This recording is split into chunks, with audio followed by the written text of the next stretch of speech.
Boker Tov to everyone. For those who don't know me, I'm Anise Parnes, president of the Brooklyn, Queens, Long Island region of Women's League. And on behalf of our region, welcome to this year's Helen Cytryn Study Day. I'm delighted to see so many familiar faces from throughout our Women's League network. Thank you all for joining us this morning. I'd like to begin by thanking Gail Charlack and Pam Landman and the Sisterhood of South Huntington Jewish Center for graciously offering to host our original event in their spiritual home months ago before any of us had heard of COVID-19. Well, we know how that didn't come to be. As the question goes, what does one do when handed lemons? The answer, make lemonade. And so we have. Thanks to the efforts of Barbara Kaplan, our Region Torah Fund Vice President, and Karen Seltzer, a past Region Education Vice President. They worked passionately to create a meaningful morning of learning, redesigning what would have been a 5-hour event into a 90-minute webinar, rather than canceling this year's study day. Thank you, Barbara and Karen, for your creativity, your energy, your dedication towards the success of Women's League and Torah Fund, within our sisterhoods, our region, and our international organization. I'd also like to thank Margie Miller, Rabbi Ellen Wolintz-Fields, and Razel Kessler, who made it possible for us to share today's program with our Women's League sisters throughout the world. And a very special thank you to my fellow region presidents who promoted today's study program within their respective regions, and all of you for choosing to be with us this morning from the smorgasbord of Zoom webinar options you could have selected. I'd also like to recognize our special guests from the Cytryn family, Rabbi Eric Cytryn and Dr. Arthur Cytryn, sons of Helen. And I spoke with Jacob. I haven't seen him. Did you see him, Rabbi? It's always our pleasure to have you join us for this special day of study, initiated by your family decades ago. Plus, we always look forward to learning with you, Rabbi Cytryn. Lastly, I'd like to thank our other seminar leaders, Rabbi Ian Jacknis, who's returning as a Helen Cytryn scholar this year, Rabbi Wolintz-Fields, with whom some of us study Psalms with daily, and Laura Brodsky and Linda Liederman of Hollis Hills Bayside Jewish Center, who are valuable volunteers within their synagogue community. We're looking forward to learning with all of you too. This year, our shared Women's League and Torah Fund theme is Chesed, loving kindness. This week's Parashah Kedoshim opens with the line, "You shall be holy, for I, the Lord your God, am holy." The commentary in Chumash Eitz Chaim describes to be holy as being different, set apart from the ordinary, engaged in the highest level of human behavior, human beings at their most godlike. Acts of loving kindness, ahavat chesed, reflect our engagement in godlike behavior, and the observant life describes and guides us in contemporary language through almost 300 pages of chesed. One of our expressions of chesed is giving tzedakah, including supporting Women's League's dedicated philanthropy, the Torah Fund campaign. Today's Helen Cytryn Study Day program, during which we'll learn more about the meaning of chesed, the benefits of chesed, and how one synagogue expresses chesed, is also a reflection of our commitment to lifelong learning, as well as a reflection of our support of Torah Fund, today and all year long. So let me end by saying Toda Rabah. Thank you for joining us, and thank you for generously donating to Women's League's Torah Fund campaign. And now, I'd like to introduce Margie Miller, Women's League's International President, who will share a few words with us. Good morning. I am a proud member of this region for over 40 years, but I also belong to Florida region, and I see my two sisterhood presidents on the screen, neither of which have seen me for months, but hello to both of them. I know our region was really hard hit, and during this virus, we've lost many of our women. One particular, of course, our beloved past international president, Evelyn Seelig. And I know many of you have lost family members and friends. And I just, in this moment, just to hold them in your heart, we have other women who aren't on the phone now, whose family members are still struggling with this virus and are in hospitals. So please keep them in your prayers. I miss you all. I beg you to stay safe. And if there's anything that we can do from Women's League, at Women's League, to help you, your sisterhood, or just your family, I am a phone call away. So I miss you and I love you all. And thank you for putting this together, to Anise and the entire team. Thank you. Thank you, Margie, and we love you too, and we miss you too, as well as those of our members who are no longer with us.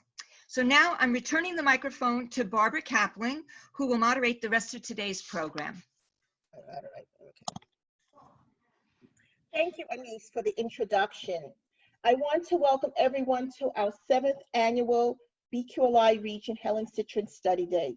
At this time, I want to call on Rabbi Eric Cytryn to speak briefly about his beloved mother, Helen Cytryn. Not all of us knew her, and especially since we have viewers from all over the country. Boker Tov, everyone. My mother, Helen Cytryn, would be overjoyed that this study day was revitalized and expanded after her death. And she'd be very pleased that I was asked to talk about her. And she would be very heartbroken that we lost Evelyn Seelig, who was a very, very close friend of my mother's for decades. And they shared a lot of car rides from Westbury into New York. And Evelyn was just a blessing to all of us. And that's very sad. My mother loved sisterhood, partially because it brought her together with women who, like her, were deprived of a Jewish education equal to their brothers and their husbands, and who were denied participation in synagogues and were yearning for spiritual and intellectual stimulation and meaning in an age when the second wave of feminism was flowering, the 1960s and 70s. Helen always loved going to sisterhood meetings, working with her close friends at the Israel Community Center of Levittown in raising funds and promoting USYN Camp Ramah. She got involved with Women's League's local branch, then rose in the ranks, eventually serving as a national vice president. Helen sat on the WLCJ Youth Commission and the National Ramah Commission, and with her friend Sally Abbey served as the volunteer nurse at USY international conventions for many years. She got to spend 2 of those conventions with her daughter-in-law, Amy, my wife, who was at that point international Kadima director. Youth were her first passion. And soon after, the United Nations became her second passion. With her friend Adele Leaf, she served as a non-governmental observer at the United Nations, beginning a year or 2, I believe, before the Zionism is Racism fiasco of 1975. I remember that one of her happiest days was in 1991, when that resolution was rescinded by the UN. She did great work for the conservative movement in advocating for Klal Yisrael. My mother never graduated college. She was at Hunter College when the winds of war drove her to nurses training.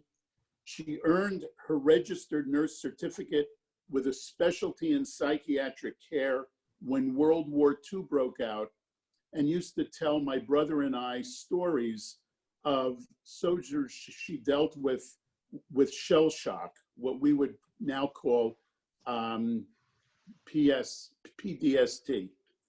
In the Army Medical Corps, she met my father, and they married in 1946. And this is the Helen Cytryn that my father met in medical school, and who he married just a few years later. My brother Arthur was born 3 years later in 1949, and I was born 3 years after that. My family settled in Levittown, Long Island, and then we moved to Westbury in 1960. My mother's inquisitive nature was re-energized when Arthur entered Hebrew school. Helen decided to learn Hebrew so she could read with Arthur every evening. And she studied with our educational director's wife, whose name is Sylvia Chavivi, Rabbi Eli Chavivi's mother, late mother, who taught my mother Hebrew. When Arthur and I were in high school, we helped Helen learn the Birkat HaMazon so she could lead it at sisterhood luncheons and at Women's League conventions. When we were in college, Helen heard that there was going to be a class at JTS for Women's League members, and she signed up immediately.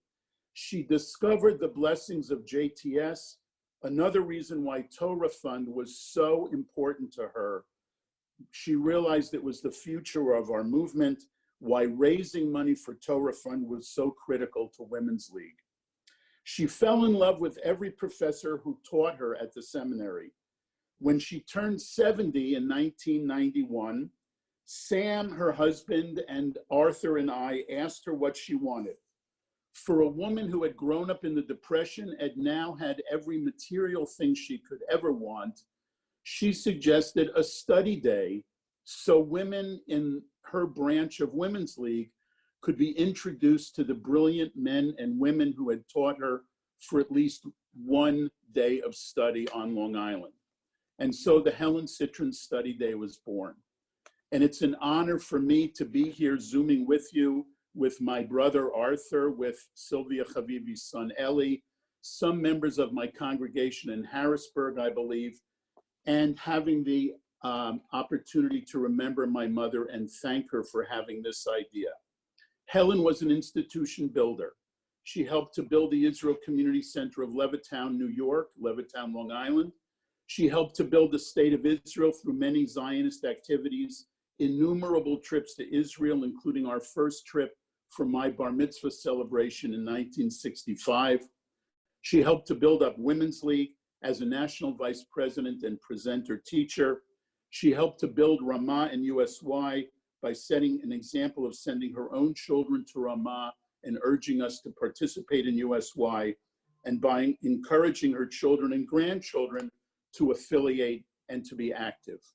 She would be proud to know her grandson Jacob is the director of Ramah, Wisconsin, and her granddaughter works for Ramah Adult Community Tours while living in Jerusalem.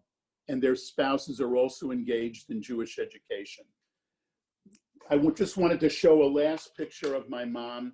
This is my mother holding a picture of her first great-grandchild, her great-grandson Sam, named in memory of my father. And that's a picture that was taken just a short time before my mother passed away in August of 2013. Thank you for this opportunity to talk a little bit about my mother. Thank you. Thank you, Rabbi. We will hear from you later in the program when you speak about Chesed. Our first session of the morning will be led by Rabbi Ellen Wolintz-Fields, who since May 2018 serves as the Executive Director of Women's League and is the first rabbi in this position. She received her rabbinic ordination and MA in Jewish Women's Studies from JTS. She received her BA degree from the double degree program at Barnard College and List College. She serves on many committees and is the Women's League representative to the Conference of Presidents of Major American Organizations. For 18 years, she has served as a congregational rabbi and educational director in Toms River, New Jersey and Illinois. Rabbi, I enjoy reading your weekly words of Parashah and Chesed. Thank you. Boker Tov to everybody. I am humbled to be speaking in front of many of my teachers. Now I know why Eli Chavivi's here, which is great to see you. You're on another screen now. And I went to Ramah, Wisconsin as an adult. I was on staff, and now my children are awaiting whether they'll get to go to Ramah Sports Academy this summer and Ramah Seminar. And I think the most important thing that we do in the movement is our Women's League for Conservative Judaism and sending our kids to Ramah. So it's nice to see everybody here this morning. I'm also, I have a new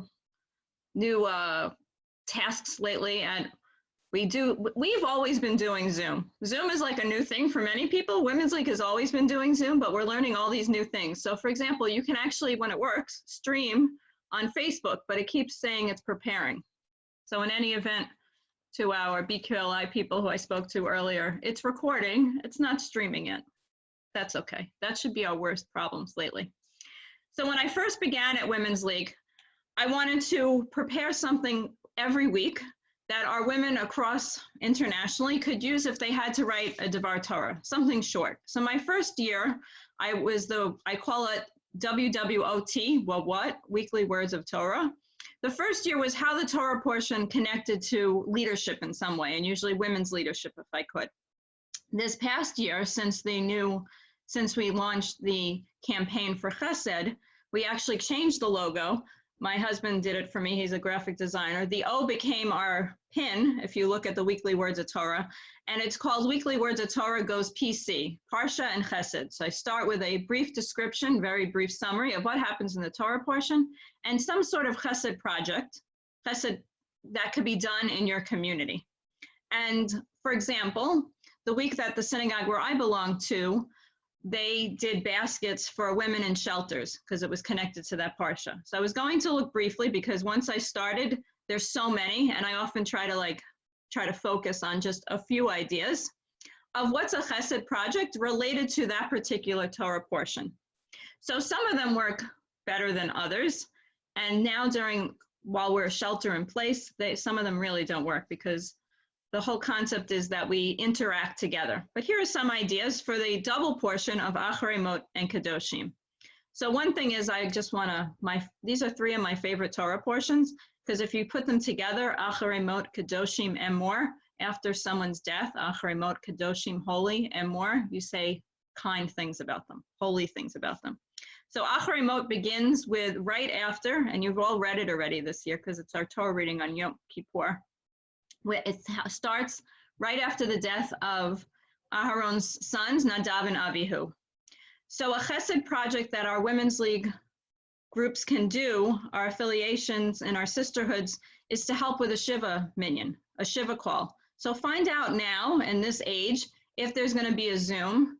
Even if you don't know the person and you get the Zoom information, go on, extend condolences. Now is the perfect opportunity to send out the Torah Fund sympathy card. Because we can't physically be there, it does two acts of chesed. One, you're donating to Torah Fund for the sympathy card, and two, it shows people that you're thinking about them.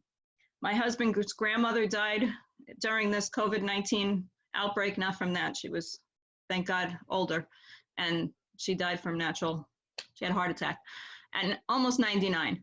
But the amount of cards that I've gotten from Women's League, from Torah Fund, is just incredible. It's a great way to show the chesed. Another idea when we're able to go out is, I know that there's always this panic of who's going to set up the house and who's going to cover the windows and put out the paper goods and the water and the pitcher when you come from the cemetery. Have a group of women from Sisterhood set that up at the person's house. And often, I don't know how people's homes are like, but you don't even have to go inside their home to do it. You just do it outside.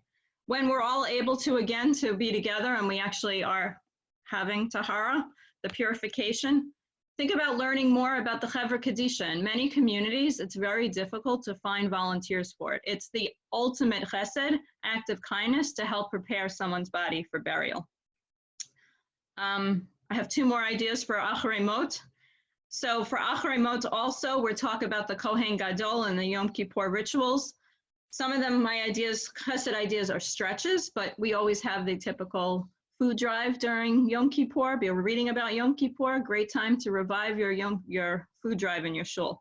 Another one for the entire book of Vayikra, this might be a stretch too, depending on what your politics are. I don't see it as politics, but it's about animal sacrifices. So adopt an animal shelter near you. Even if you're not an animal person, I can tell you they need old towels, bedding, food, water, toys.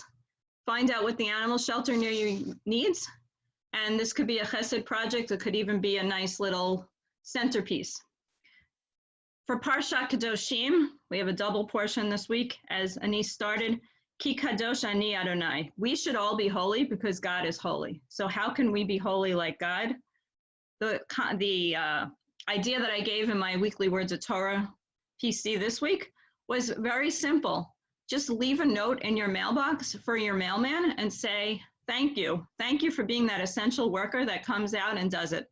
My children and I noticed we have a different mailman than a week ago. We all kind of panicked, like, oh, what happened to the other guy? God willing, he's safe and he's healthy. Maybe he retired. I don't know. The same idea is with our garbage. I don't know about you, but my garbage has clockwork been collected. Thank those people who come along to collect your garbage and your recyclables. Another idea, so in this Parashah, I'll give a few more. Every verse basically has some sort of chesed idea. We're taught to not put blinders or obstacles before the deaf or the blind. Have an eyeglass drive.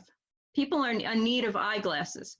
I've always thought about the fact that, and now this is so sad that we can't do this, but there are people in assisted living facilities and nursing homes that can't read. Go to them and read the newspaper to them. Play a musical instrument. Record a book. There might be some like publishing issues with that and copyright issues if you can or cannot read books. But even if you just sit with someone who can't read and read to them, read to children. There are many people I know who go to schools and teach children how to read. And the last one is connected also to Acharei Mot. We're taught in Kedoshim, and it's a great way to study the Torah portion too, to figure out what kind of chesed projects you can do. It says that we can't mix animals together, that they can't work together. Again, it's another concept of kindness to animals, to help the animal shelters, to make sure that if you have an animal in your home, to take care of them as well. I can tell you that right now it's the opposite. There's a shortage of animals to be, at least in the New Jersey area, there's a shortage of animals to be adopted because so many people want animals right now to help them. I'm not going to start telling you to put out like glasses of water for the stray cats and things like that, because every stray cat in your neighborhood will be coming to you. But if you really love animals and your neighbors do too, that's something you could possibly do. And also, of course, a food drive, because the Torah portion says that we should leave a corner of our fields vacant for, or not grown and not picked, so that those who are poor can come. So in every Torah portion, there is some idea of some sort of chesed project that our Women's League women can come together and at the same time teach about chesed, teach about Torah fund, and make a donation as well to our Torah fund. And I know that as a student at JTS for 9 years in my lifetime, it is very welcomed, and there's such gratitude to all of our women in Women's League for all that we do for Torah fund in our seminaries. So I pray that we are in good health, that we can come together at some point. This is one way for 104 screens to come together, to wish each other well, to be together. I saw some people on the screen that we keep your loved ones in our prayers for a speedy recovery. I know one, Bonnie, I know you're on. So we wish health and happiness and joy to all. And enjoy this special time together, to not have to be running around. You know, take it as an opportunity to be together and to learn. So thank you.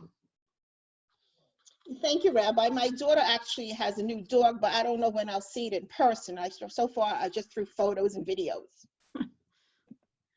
Our next speaker is Rabbi Ian Jacknis, who has been the spiritual leader of South Huntington Jewish Center in Melville, New York, Suffolk County since 1993. He received his rabbinic ordination and master's from JTS, BA degrees from the joint undergraduate program of JTS and Columbia University. He has an honorary doctorate degree from JTS. Rabbi Jacknis, we all want to know about the Chesed Boomerang. What goes around, comes around. All right.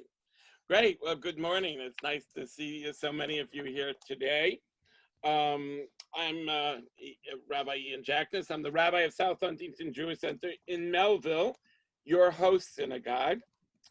To me, at least, you are all gathered in our synagogue, 2600 New York Avenue in Melville. Now, you may feel like you're somewhere else, but take it from me, you're all here in Melville. On behalf of our president, Gwen Lichtman, our sisterhood presidents, Gail Charlack and Pam Landman, our board of trustees, and the entire SHJC family, we are delighted to welcome you to our community, and we're happy to have you here with us. That being said, it's really not the place that brings us together, most especially at this time when we're supposed to be physically apart, but really it's the study of Torah, as it always has been throughout the generations of the Jewish people.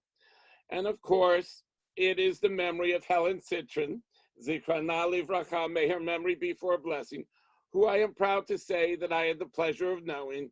That brings us together as well. It was nice to see your mom's picture. The later one, is very familiar to me, her presence. So let me say a word about that.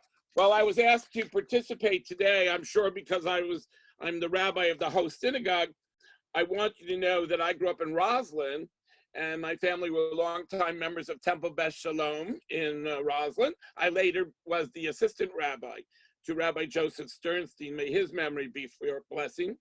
Roslyn was very close to Old Westbury, and I couldn't help but know and admire Helen Cytryn, not only as a strong leader in her congregation, which I learned I thought it was Old Westbury, but it was Temple Shalom in Westbury. And but I know from her activities in Women's League and the conservative movement as well. So her legacy continues on in this annual Torah study day and in so many other ways. So I'd also like to welcome our other honored presenters to Melville. You're still here. Rabbi Cytryn, Rabbi Helen Wolintz-Fields, and Linda Liederman, and Lauren Brodsky. I'd also like to thank Barbara Kaplan, our BQLI Torah Fund Vice President, who coordinated this day. And I know she's been working on it since forever. We've been getting emails and coordinating this day to make it so special. So we thank her for her love and her hard work in putting this together. And that's also definitely an act of chesed for sure. So the title of my part of the study day is the Chesed Boomerang, what goes around comes around. So the title comes from the name of this book, which I checked on Amazon. You can still get it. You have to see the sellers. I think it's still available. It's by a man named Jack Dueck. I hope I'm pronouncing it right. And I got this book many years ago. Hold on one second. And I came across many years ago and was impressed with the idea of the book, just from the beginning. Not only that acts of chesed can enrich our lives, but that deeds of chesed that we do in our lives ultimately come back to us. When we do acts of chesed, we are ultimately recipients of deeds of chesed in return. Or as we often put it, what goes around comes around. Jack Dueck begins his book by asking, well, what is the chesed boomerang? And I want to share, he talks about how he bought a boomerang in Australia a number of years ago. And then he said, the next day I was giving a class in Lenox Hill Hospital to a group of volunteers. These volunteers would visit the sick in the hospital for about an hour, and then they would attend a Torah class for an hour and a half. The topic of my class was the power of chesed, and I wanted to give an inspiring lecture on the importance of visiting the sick.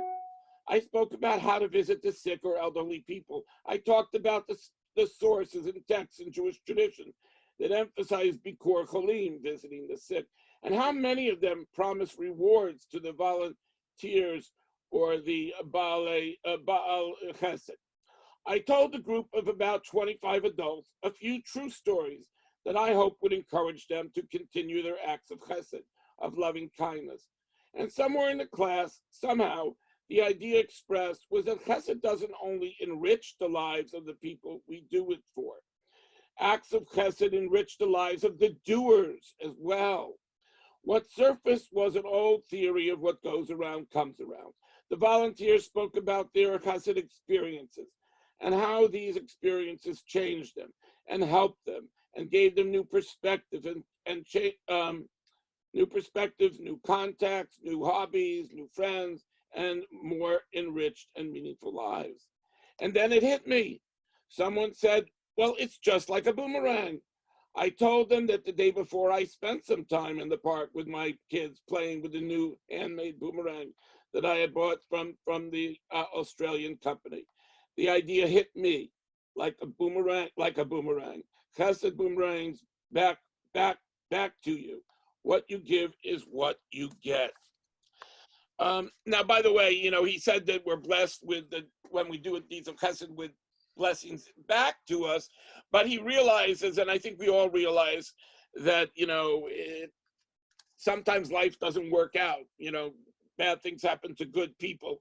And indeed, as the Pirkei Avot says, it's not in our power to explain the well-being of the wicked or the sorrows of the righteous. And we have to realize that even as we say, oh, we're blessed for doing deeds of chesed. So that being said, this man, Jack Dewick, shares many beautiful examples of the power of chesed. And really, it is a few of these beautiful, very beautiful stories that I really want to share with you this morning. So why stories instead of halakhic texts? Because I found that it's really these real life stories that are most meaningful to us and stay with us the longest and stay in our hearts and minds. So our librarian in our synagogue, Phyllis Simon, she always has said there's a book of an anthology of Jewish stories, and it says, because God loves stories. And I think it's true. God loves stories, and we love stories as well. So here's the one story that epitomizes this teaching and really the thrust of this book. A beautiful story. 1 second. I'm going to get the story. Okay. Here's the story. Good morning, Herr Mueller. And maybe you've heard this story before because it's a beautiful story, and I know it's quoted often. Near the city of Danzig lived a well-known Hasidic rabbi, Rabbi Samuel Shapira, chief rabbi of the Polish village of Prochnik, a scion of prominent Hasidic dynasties. Dressed in a tailored back suit, wearing a top hat and carrying a walking cane, the rabbi would take his daily morning stroll, accompanied by his tall, handsome son-in-law. During the rabbi's morning walk, it was his custom to greet every man, woman, and child whom he met on the way with a warm smile and a cordial good morning. Over the years, the rabbi became acquainted with many of his fellow townspeople this way and would always greet them with their proper title and name.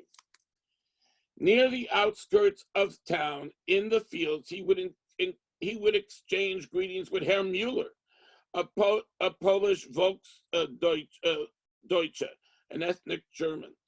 Good morning, Herr Mueller, the rabbi would hasten to greet the man who worked in the fields. Good morning, Herr Rabbiner, would come the response with a good-natured smile. And then the war began. The rabbi's stroll stopped abruptly. Herr Mueller donned an SS uniform and disappeared from the fields. And the fate of the rabbi was like that of the rest of Polish Jewry. He lost his family in the death camp of Treblinka, and after great suffering was deported to Auschwitz. One day, during a selection at Auschwitz, the rabbi stood on line with hundreds of other Jews awaiting the moment when their fates would be decided for life or death.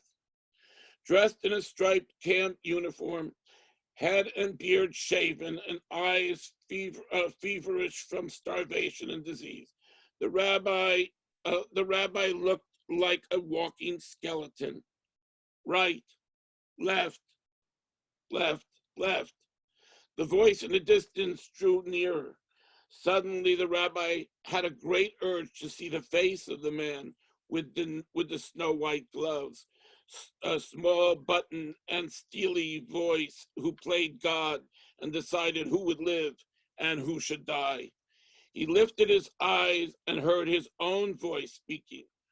Good morning, Herr Mueller. Good morning, Herr Rabbiner, responded a human voice beneath the SS cap, adored with a skull and bones. What are you doing here? A faint smile appeared on the rabbi's lips, and the baton moved to the right, to life. The following day, the rabbi was transferred to a safer camp. Years later, the rabbi remarked about this incident. This is the power of a good morning greeting. I thought it's a beautiful, beautiful story that greeting really saved this rabbi's life. And by the way, you should know he wasn't just being nice. when he gave that good morning greeting to people, there's actually a teaching in Pirkei Avot which tells us, Shammai used to say, receive all men, all people with a pleasant countenance. Some translate the teaching as, greet everybody with a warm, cheerful, and pleasant countenance. Later on in Pirkei Avot, we learned that we should not only greet people with pleasantness, but really we should always initiate this greeting. We are told be first in greeting every man, every person. It's clear from this beautiful story that what goes around comes around.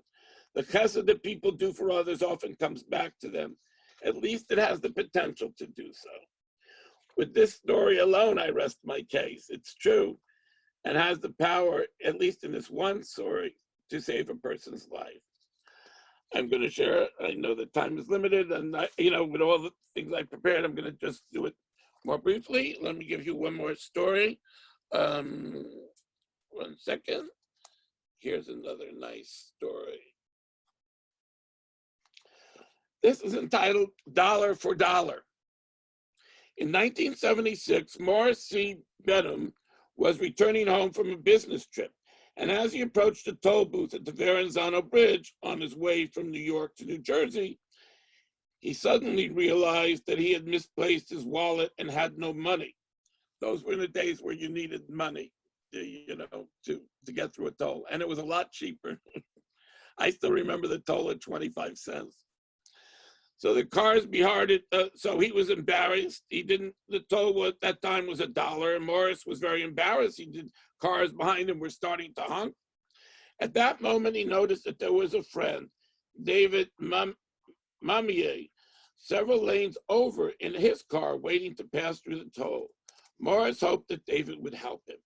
He got out of his car, ran over to David's car, explained his embarrassing predicament, and asked him for $1.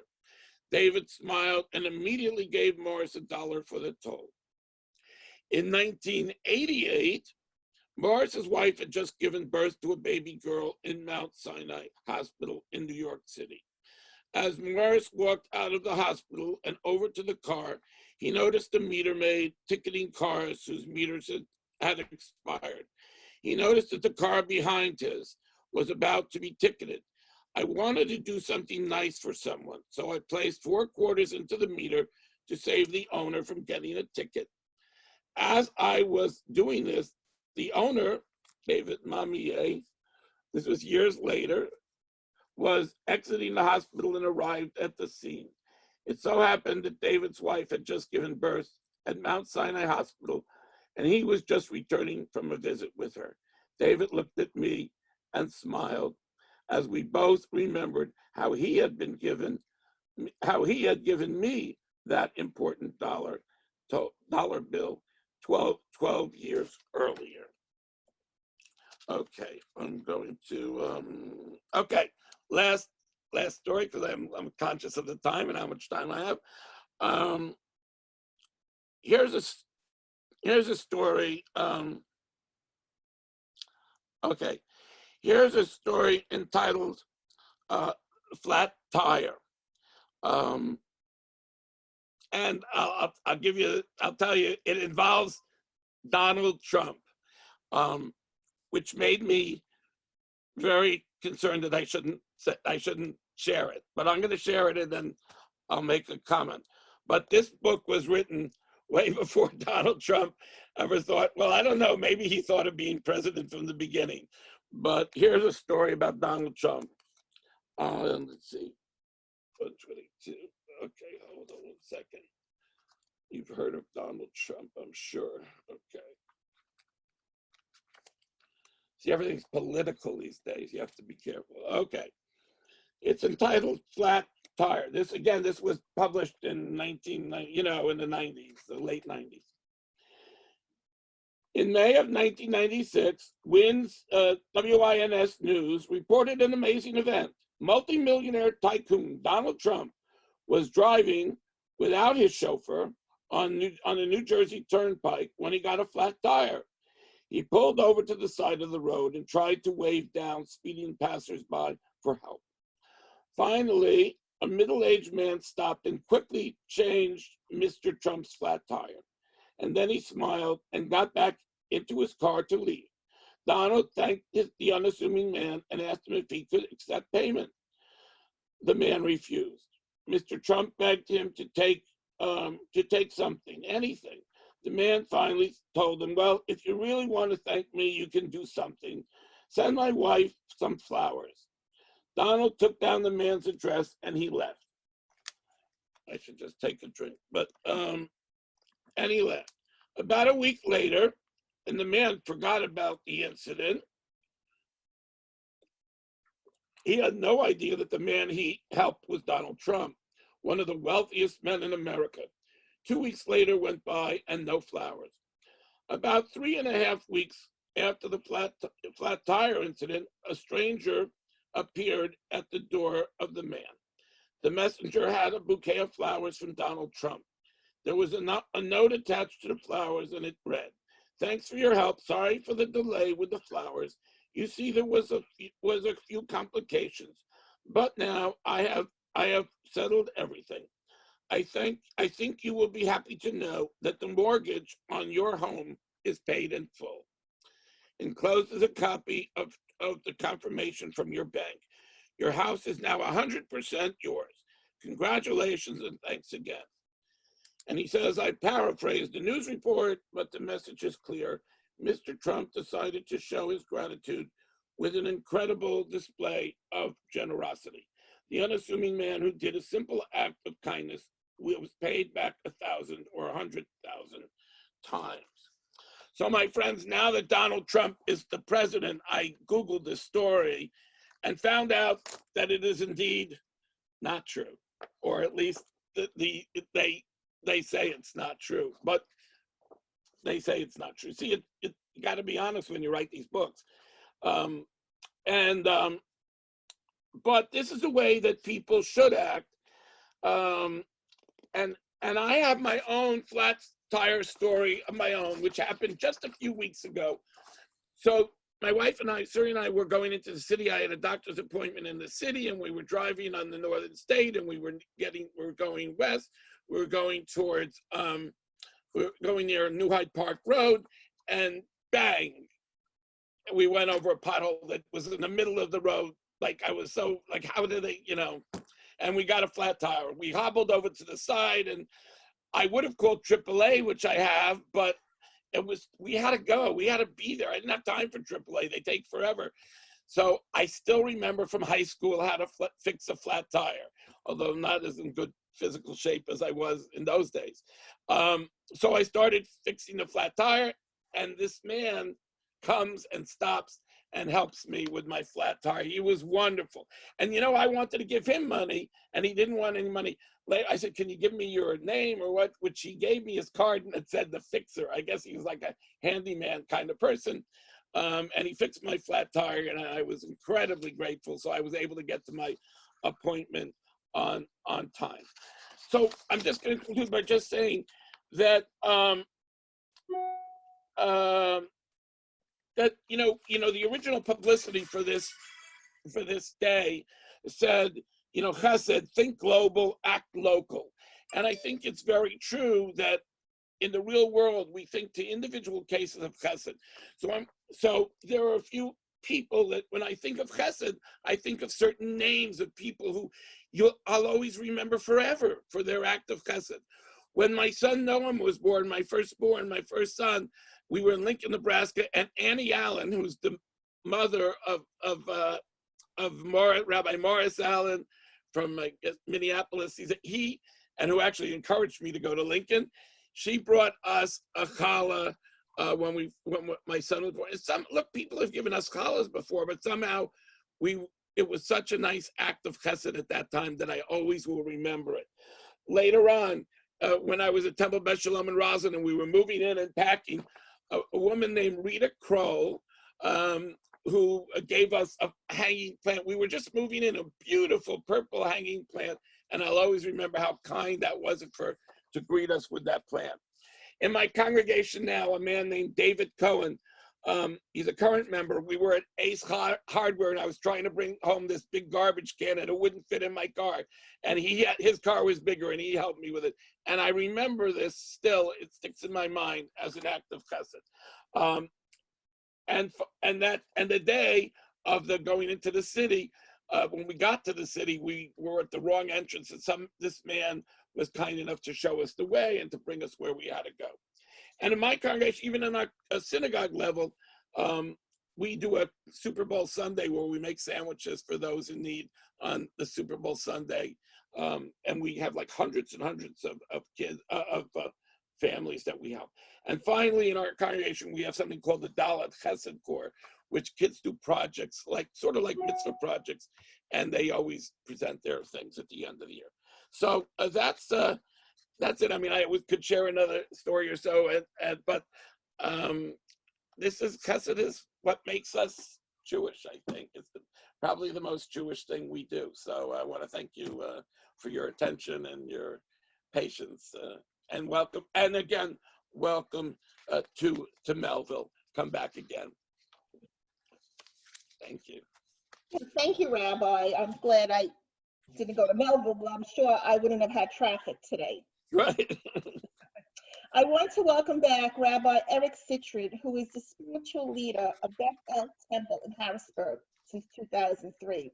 He received his rabbinic ordination and MA at the JTS, BA degrees from the joint program of JTS and Columbia University, honorary doctorate in divinity from JTS.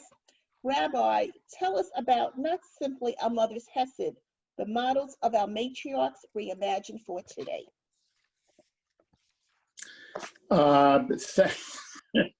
Barbara, thank you so much. Again, it's an honor to be here with an opportunity to teach and to share. Just to mention, my mother would be thrilled to know that this day of study is taking place on Israel's 72nd Independence Day. And she'd want everyone to know that she was an ardent Zionist, and she'd want everyone to be able to go out and have a healthy falafel on her. While there are no firm statistics that our movement or Pew have kept on how many conservative synagogues have embraced the practice of incorporating the names of our matriarchs alongside the names of our patriarchs in the first blessing of the Amidah, anecdotal evidence is that there is a significant majority of congregations that do so. At my congregation, Bethel Temple in Harrisburg, we adopted the practice for all davening leaders about 15 years ago.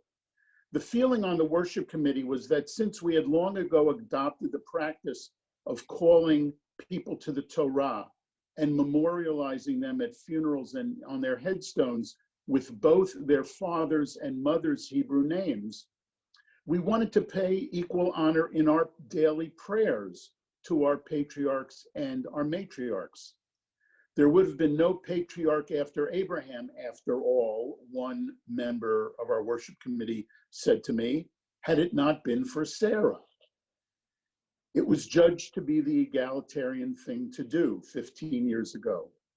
And yet, with egalitarianism within the liturgy and in real life, we know that equality does not mean sameness. We know that men bring different leadership skills, different emotional and ethical development skills to their patriarchy than women bring to their matriarchy.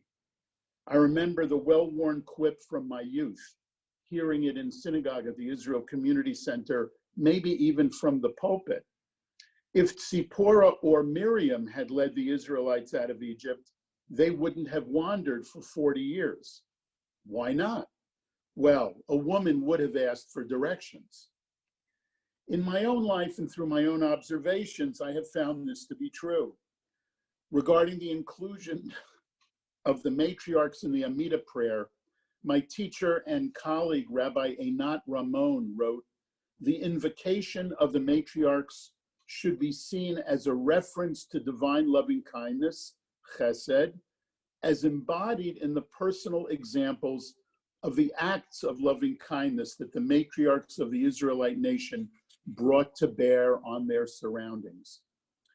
Friends, our sages understood Chesed to be the essence of the covenant.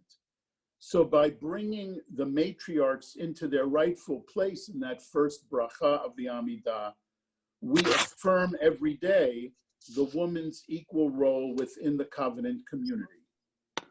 So not only equal time and respect, but also acknowledgement that when we stand at Sinai again in 4 weeks and 2 days on Shavuot, we stand equally as men and women, equally blessed by God's Chesed and equally challenged to bring God's Chesed into our world, into our daily lives, into our families, friendships, and synagogues, as both Rabbi Fields and Rabbi Jacknis have already said, and as our later presenters I know will reinforce.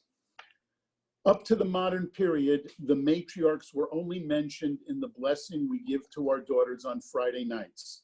May God make you as Sarah, Rebecca, Rachel, and Leah. Although there are midrashic sources which add Bilhah and Zilpah to the mix, the Talmudic teaching in Brachot is the compelling text, defining the 4, Sarah, Rebecca, Rachel, and Leah, as the official 4. Concubines need not apply, but as we're free to add the 4 matriarchs, so too I know some congregations and perhaps many private daveners include the 2 concubines who were also mothers of tribes, also our foremothers. Our sages, that is to say the rabbis of blessed memory, those guys, considered in their imaginative interpretations Sarah and Avraham as equals in parenting the nation.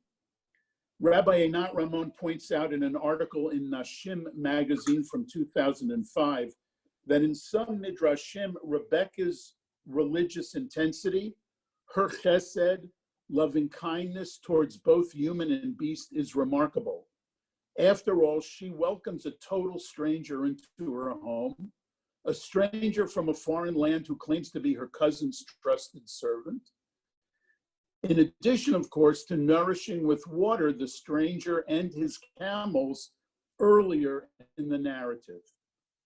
Leah is seen as being an example of chesed primarily related to her younger sister Rachel's perceived, if temporary, barrenness. Leah is the most neglected of the matriarchs in the rabbinic midrash because she receives God's chesed by having many children and then bestows some of that chesed on her sister, so Rachel can bear Joseph and Benjamin. Above the first 3, Rachel is remade by our sages into the mother of the Jews. As they interpret Rachel's role in weeping at her children's march into exile and then celebrating at their return in the Haftarah, which is chosen for the 2nd day of Rosh Hashanah.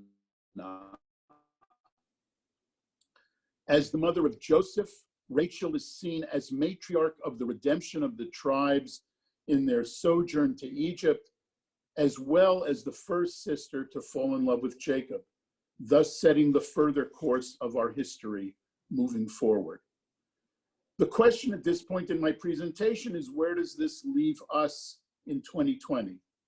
What are we meant to feel as we recite or chant the names of our patriarchs and matriarchs in our Amidah? And after we pray, how are we expected to act? What acts of chesed are we meant to emulate in our daily lives to honor our prayers so that they become not simply words on a page or affirmations of our theology, but signposts on the path of life, our personal halichah? Clearly, we are meant to embody their chesed. One answer could be, and just picking the first 2, as Abraham showed his love, his chesed, by affirming God's sense of justice, so are we meant to show our chesed by affirming justice, by seeking justice in our world. As Sarah showed her love by affirming God's nurturing essence in feeding strangers, both human and divine, after welcoming them into her tent, so too do we show our chesed by feeding the hungry and welcoming the stranger. and so on with each of our patriarchs and matriarchs. We've taken this a bit further at Bethel Temple in Harrisburg. When we renovated our building 13 years ago, we put in 20 new windows in the sanctuary. 10 of those windows are biblical heroes and heroines, and 10 of them are chagim, festivals, both pilgrimage festivals and Rosh Hashanah and Yom Kippur on one side, Hanukkah, Purim, and Yom HaAtzmaut and Yom HaShoah on the other wall, as well as Shabbat. In addition, we have a pamphlet in the pews explaining each of the windows. But more importantly, numerous times each year, I reference the windows, especially during the Genesis narrative, the Genesis Torah portions. I speak about Sarah and Rebecca and Jacob, who are the one patriarch and two matriarchs on those windows. Most recently, on Shabbat HaGadol, when we had a bar mitzvah live stream with 8 people in the sanctuary, I referenced Eliyahu Hanavi, the stained glass window of Elijah, because of his prominent place in the Haftarah on Shabbat HaGadol. So when we daven in our sanctuary, we are inspired by our biblical role models to Chesed, to covenantal, affirming loving kindness, as well as courage, creativity, faith, and majesty. And I know that some people take it a step further. Some people I know add the names of loved ones, particularly around Yortzeit time, to this first blessing of the Amidah, to the blessing of Chesed. God, may the merits of my long ago patriarchs and matriarchs be for the merit and my merit, and inspire me to acts of Chesed in this life. And may the merit of my father, Sam, and my mother, Helen, and my uncle, Max, and my aunt, Sue, also inspire me to acts of Chesed. Adding the matriarchs to the Amidah helps us to remember that it takes a village. As the nuclear family was once the ideal but not always achieved, today we recognize that families that we create look different. Perhaps that's all the more reason to add Bilhah and Zilpah to the mix, but that's another talk entirely. In conclusion, the models of our matriarchs' Chesed continue and should continue to inspire us today. In fact, whether we do or do not choose to include them in our Amidah, we can include them in our thoughts and our prayers at other times. We need to recognize each of the men, each of the heroes that we think about in our history had partners. To omit them from our prayers is not to omit their presence from our consciousness. And there is every reason to include them and use their chesed as daily inspiration to do more chesed outside of our lives at prayer. The last of the heroes in our stained glass windows is Isaiah, whose Haftarah on Yom Kippur morning reminds us of these acts of chesed: freeing the bound, feeding the hungry, housing the homeless, clothing the naked. What Avraham and Sarah, who in fact Isaiah mentions in his prophecies, focused his attention on in recognizing the beauty of the tradition that he had inherited. May our chesed role models, patriarchs, matriarchs, prophets, sages, mothers and fathers and friends, always inspire us not only to remember them, but most importantly, to emulate them. Boker Tov, and thank you. Oh, thank you very much, Rabbi. The last seminar of the morning features 2 members of the Hollis Hills Bayside Jewish Center located in Queens, New York. Linda Liederman is their congregational nurse. She's a graduate of the Toledo Hospital School of Nursing who currently works in home care service. According to Linda, I have had the unique opportunity to work with clergy and reach out to fellow congregants in need to enable our members to live a better quality of life within our temple family. Laura Brodsky, who is the chairperson of the Chesed Committee and a member of the congregation for 38 years, works as an administrator in education. During these difficult times, members of the Chesed Committee have spent time reaching out to everyone on a timely basis. And according to Laura, my passion is having people around me and being able to give to others. For this, you need a soul, patience, and commitment. It has been such a pleasure to spread our love all over. Linda and Laura, we want to hear about the impact of Chesed within our Shul community. Am I going And first? they're both. Laura, you want to go first? Sure. Okay, good. You're on. Go ahead. Okay. I have to apologize up front. My weekly gardeners are here. So if you catch some noise, I'm sorry. I can't run out and stop them now. Good morning, everybody. Boker Tov. Thank you, Barbara Kaplan and the Brooklyn, Queens, Long Island region of Women's League for Conservative Judaism for inviting me to speak on this virtual Helen Cytryn study day. Before I start, I want to say that I have written down lots of ideas that Rabbi Wolintz-Fields was able to give us earlier. I thank you very, very much. And I want to add to that, oh my God, everything's buzzing, I'm sorry. Do you hear me? Yes. Okay. Yes, we hear you, Laura.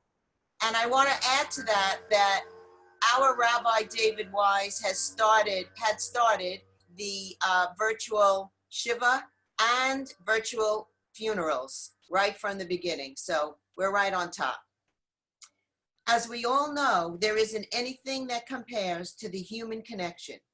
However, I hope I can convey my enthusiasm for my role as chairperson of my synagogue's Chesed committee. So here goes. As a congregant of Hollis Hills Bayside Jewish Center for 38 years, I've had many roles as committee organizer. Then in 2017, Rabbi David Wise asked me to be a part of a 7-member team to initiate a strategic planning committee for our synagogue. As an outgrowth of this group, I was asked to become the Chesed chairperson. Chesed, as we all know, means acts of loving kindness. What started with a few members has grown exponentially. We, as a committee, show this in many ways. Here are some of our accomplishments. We have had several workshops by health experts, such as Dr. Greg Storch, infectious disease physician who worked at CDC. He is well known in the area of immunization, which actually occurred before COVID ever came on our scene. We have had mental health experts. The head pharmacist of our local CVS also came to speak about immunization and why it is so important, and followed up by giving flu shots and shingle shots. We have led a Chesed Shabbat. We also had a New York City Bar Association leader come to speak with us on substance abuse. In addition, we sponsored a workshop on CPR and basic life support training. And a team from Long Island Jewish Hospital led a session on cardiovascular diagnoses. These are just a few of our past workshops. We drive members to physical therapy and doctor visits. We deliver high holiday and Pesach bags to homebound individuals. It is at these times where we can sit, talk, or listen to those individuals who don't get to be as much a part of our daily life at the synagogue. They love catching up and telling us about their past shul experiences. During this time of COVID, we are calling our homebound individuals regularly, as well as all synagogue members, to check up on them. Our committee, along with the engagement committee, are arranging for grocery shopping for members who have nobody to shop for them. During Pesach, we delivered food and worked with Common Point in Queens to deliver Seder meals. In addition, I initiated a subcommittee of 8 people who, at a moment's notice, I emailed this team to contact the family of a person who has passed away and to arrange for a Shiva meal. We have contracts with 5 restaurants and 1 kosher edible arrangements. I am proud to say that this is considered to be the hallmark of our work. One of our huge accomplishments was mobilizing all committee members to create a healthcare fair, whereby we had 30 vendors. I will name a few, from essential oils and massages, to audiology, to YMCA and Samuel Field YMHA career specialists, to local politicians.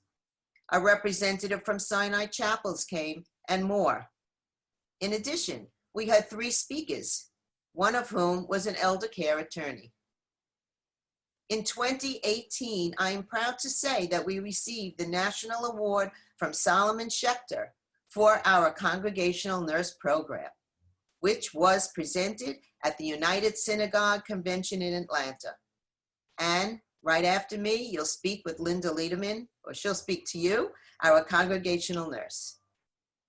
And lastly, last year in May, we had a weekend scholar in residence, Rabbi Stephen Glazer, who traveled from Washington, D.C. and shared his expertise about how to care for the caregiver. He has written 2 books, and he travels to many shuls sharing his knowledge. This event was well received, and it was a full weekend of information. So guys, in conclusion, I want to express that by far, as you can imagine, being Chesed chairperson has been the most rewarding role I have had since joining our synagogue all those 38 years ago. Thank you, and stay safe, everyone. Okay, good morning, everyone. I want to thank Barbara Kaplan for the invitation to speak today, and Anise Parnes for encouraging my involvement with Women's League. 2 years ago, I volunteered to become the congregational nurse at the Hollis Hills Bayside Jewish Center in Queens, which was an outgrowth of the concept of relational Judaism promoted by Dr. Ron Wolfson. I became part of the Chesed committee, chaired by Laura Brodsky, who you just heard, and began to consult with committee members on issues of concern within our community. At our first committee meeting included was Rabbi David Wise, and our members expressed frustrations with recurring problems. I listened and learned. We discussed guidelines and limitations for volunteering. We also divided our responsibilities among the members. I wanted to ensure our volunteers had time to share their own frustrations and experiences, and in so doing, we could all collectively have the same approach in similar circumstances. Our committee members' safety was a priority, as was the members we serve. I wanted our committee members to understand that as volunteers, we must assist our congregants to make their own decisions, involve their families and family physicians. It was important that our committee members avoided giving out medical advice.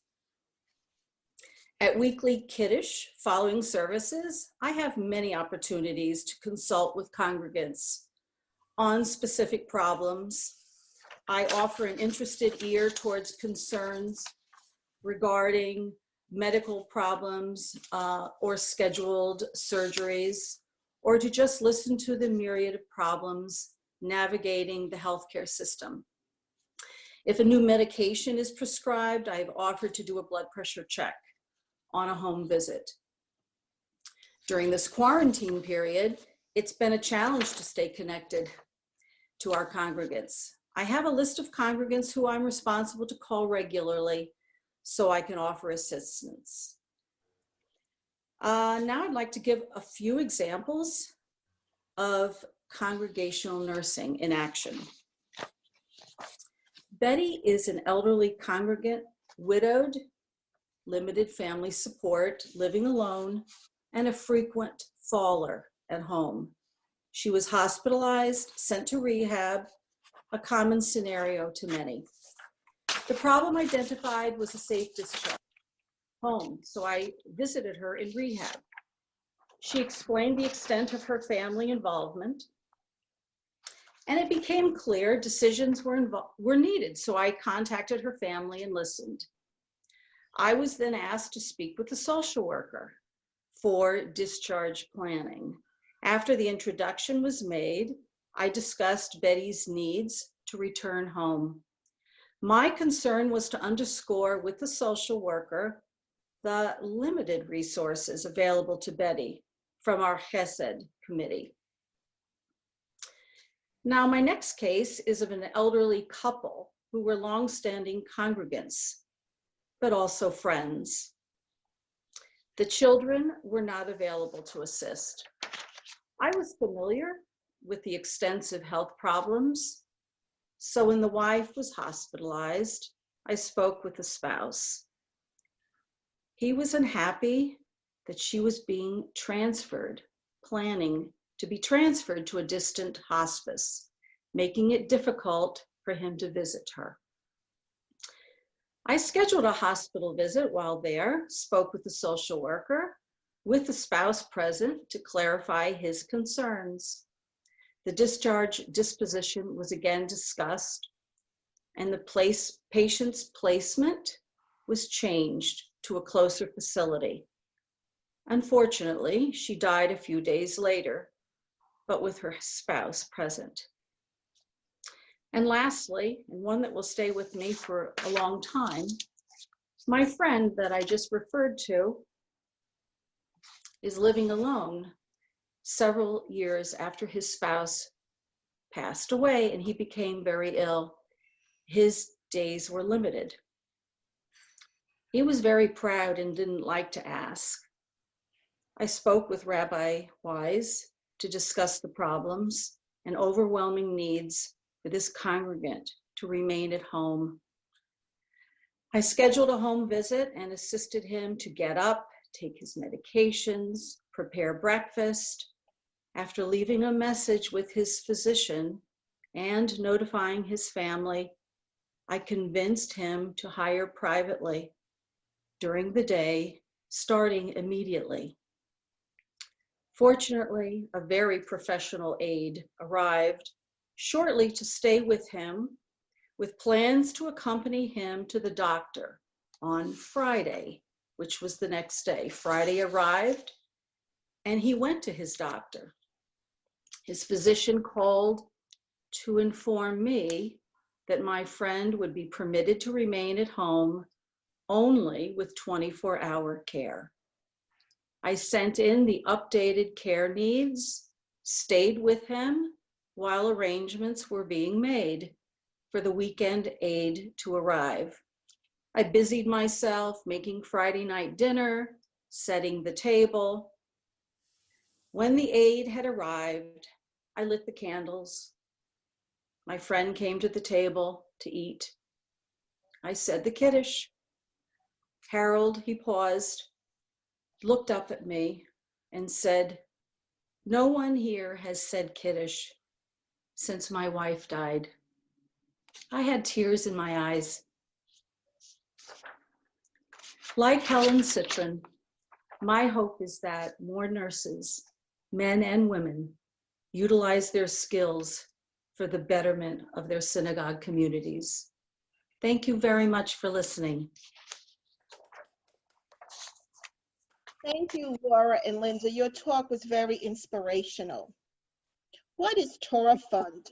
Since 1942, it has been the dedicated philanthropy of Women's League. And what is its mission? Women Ensuring Conservative Masorti Jewish Education, a campaign to ensure our legacy to future generations of conservative Jews by providing rabbis, cantors, scholars, social workers, and more. We support Jewish learning at the highest levels at the 5 seminaries around the world. Our donors belong to sisterhoods at conservative and Masorti synagogues in the United States and Canada. Everyone is welcome to contribute. Donations can be made online. Also contact your Torah Fund chairs or vice presidents at your synagogues. Your Torah Fund contribution strengthens and perpetuates conservative Masorti Judaism throughout the world. Thank you for your voluntary donations in support of the Torah Fund campaign. Your donations will be appreciated and credited to your Sisterhood's Torah Fund goal. Our annual Brooklyn, Queens, Long Island region Helen Cytryn Study Day is a Torah Fund program which incorporates the annual theme. And as you know, the current theme is Chesed, which is usually translated as kindness or loving kindness. Even though the Chesed campaign will end on June 30th, I feel that Chesed is part of our everyday world, our culture, especially as conservative Jews. We read about acts of Chesed in the Bible, as well as in many Psalms and more. And at the time of this pandemic, every day we read and hear about acts of kindness. I want to thank all the speakers, Rabbi Wolintz-Fields, Rabbi Jacknis, Rabbi Cytryn, Laura Brodsky, and Linda Liederman. I want to thank Anise Pons and members of the Helen Cytryn Study Day Committee.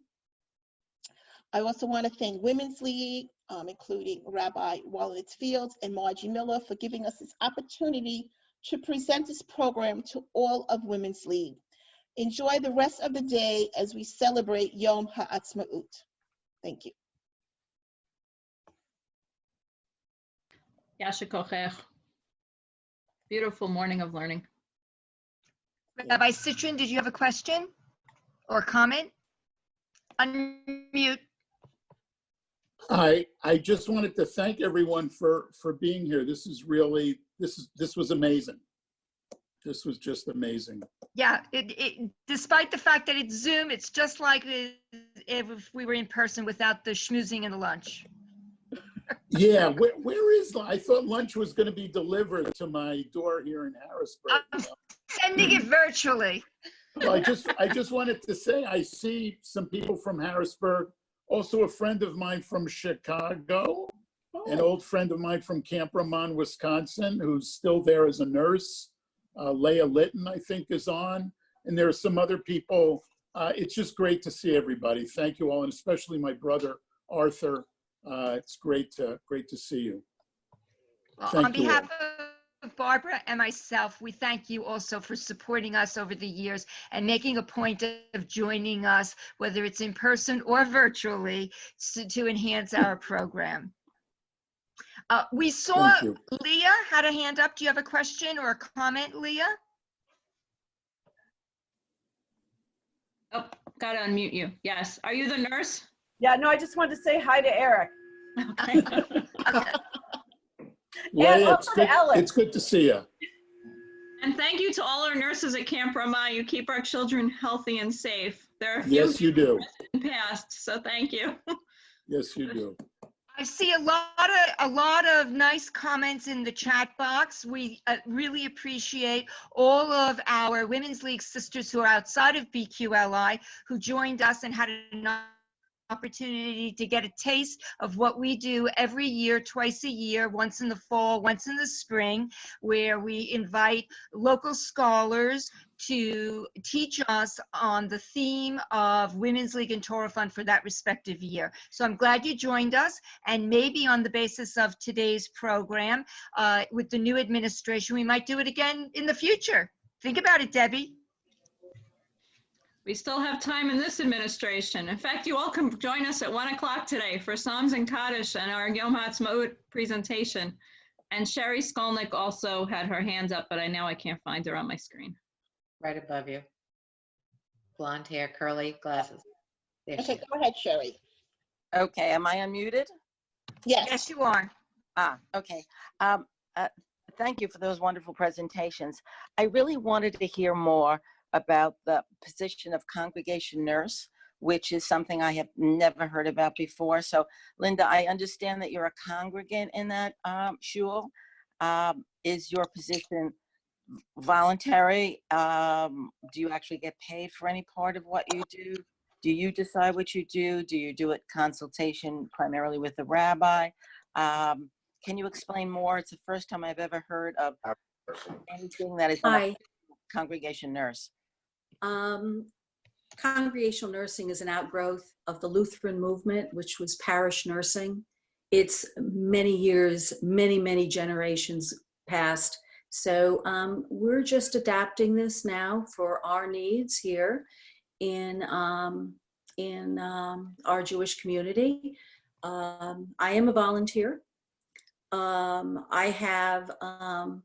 work with my clergy, with our cantor Saul Zim and Rabbi David Wise. We confer when there's issues of concern, problems. I have a phone number, voice message system at the office, but most people will call the general office and they'll get in touch with me, or they'll call me directly because so many people just know me and they will get in touch with me. Did I answer all your questions? Thank you. Yeah, basically, sure. Thank you. It's something I have always wanted to do because of my home care experience working with seniors. And I've been doing it for such a long time that this has just been a natural point of just moving forward and adapting it to a different population. But it's pretty much all the same. I love it. I love the relationships. I love being in the community. Thanks. Do you have liability issues at all? I have my license and my insurance up to date. Great. Yeah. Thank you. You're welcome. Any other questions? Anyone raise a hand?